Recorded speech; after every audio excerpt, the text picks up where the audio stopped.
Supreme court of Pakistan ने review of orders and judgments act को कालअदम करार दे दिया है। इसके तहत पार्लियामेंट ने ये कहा था, एक्ट में ये कहा गया था कि सुप्रीम कोर्ट अगर सुओ मोटो एक्शन ले कि उस पर अपील का हक होगा। जून में सुप्रीम कोर्ट ने इस पर फैसला कर लिया था, लेकिन महफूज रख लिया और फैसला नहीं सुनाया।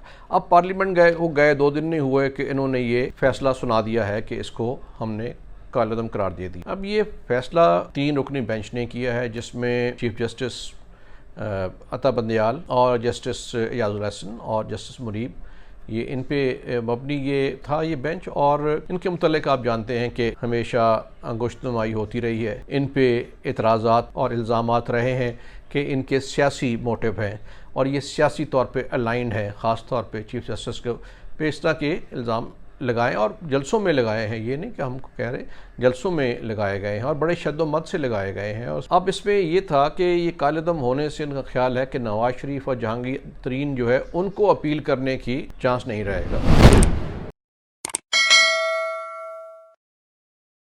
अस्सलाम वालेकुम नाजरीन, पार्लियामेंट की जाते ही एक बड़ा सियासी धमाका हुआ है, लेकिन मज़े की बात यह है कि ये सियासी धमाका अदलिया ने किया है। सुप्रीम कोर्ट ऑफ पाकिस्तान ने review of orders and judgments act को कालअदम करार दे दिया है। इसके तहत पार्लियामेंट ने ये कहा था, ये इसमें एक्ट में ये कहा गया था कि सुप्रीम कोर्ट अगर सुओ मोटो एक्शन ले कि उस पर अपील का हक होगा।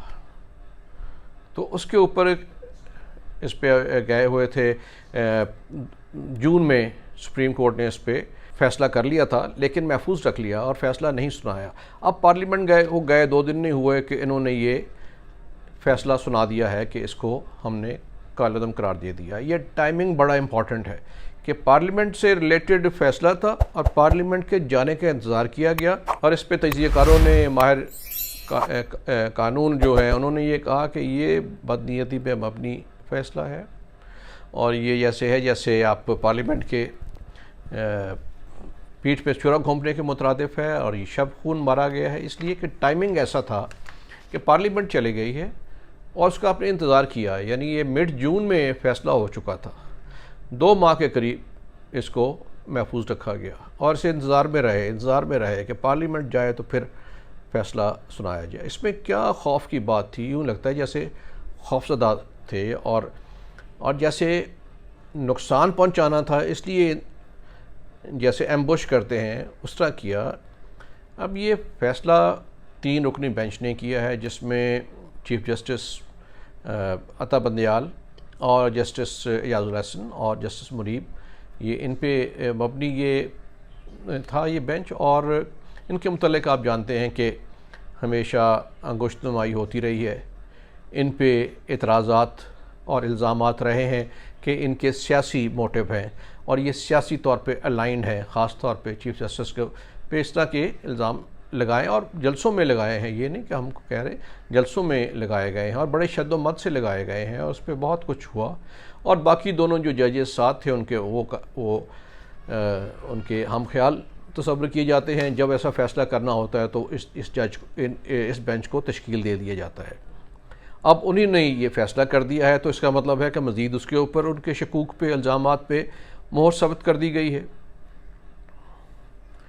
तो ये ऐसा है जैसे, क्योंकि एक सियासी सा काम था तो इसमें आला अदलिया पड़ गई है, ज़्यादा मज़ीद मुतनाज़ा होने वाली ये बात है।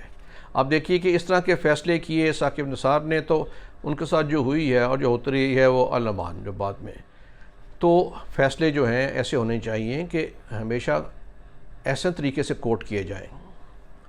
अब इल्ज़ाम ये भी है, या समझे कि एक पॉइंट ऑफ व्यू ये भी है कि पार्लियामेंट जो है 24 करोड़ आवाम, अब तो सेंसस के बाद उससे तादाद बढ़ गई है, उनके नुमाइंदे पार्लियामेंट हैं और 3 लोग उसका फ़ैसला कर दें उनके ख़िलाफ़।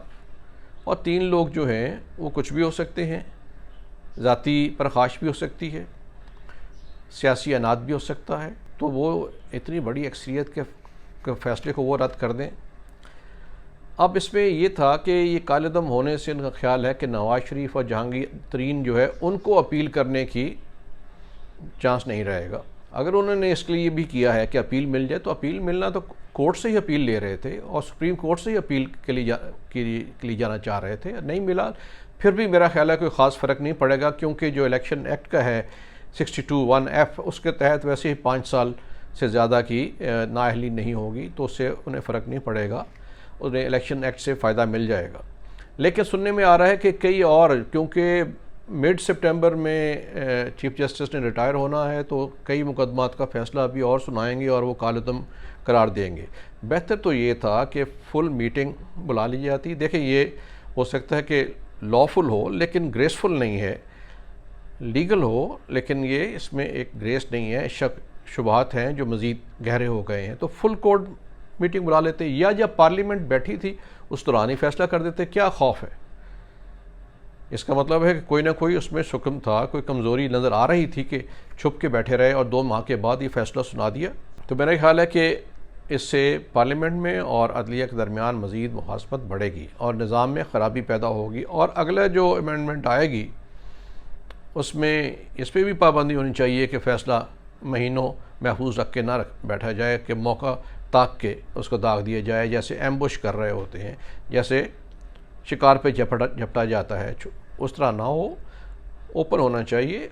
1 हफ़्ता ले लें। अगर इस पे भी ये फ़ैसला 87 पेजेस का था, चले आप 10 दिन ले लें, 87 शॉर्ट ऑर्डर दे दें। 87 पेजेस लिखने हैं आपने इतने लंबे, तो आप उसका टेक अनदर 10 डेज़। तो ये तो इस तरह होना चाहिए। और मेरा ख्याल है अभी भी, चूँकि असम्बली तो नहीं है लेकिन स्पीकर मौजूद हैं, वो रिव्यू में फ़ौरी तौर पे जा सकते हैं। मेरा ख्याल है कि मौका है कि इस पे बजाय कि मज़ीद इसको इंतशार को, अनात को बढ़ाया जाए, इसे किसी तरह इसको सेटल किया जाए, वरना नेक्स्ट पार्लियामेंट पे इस पे मज़ीद बात बढ़ेगी।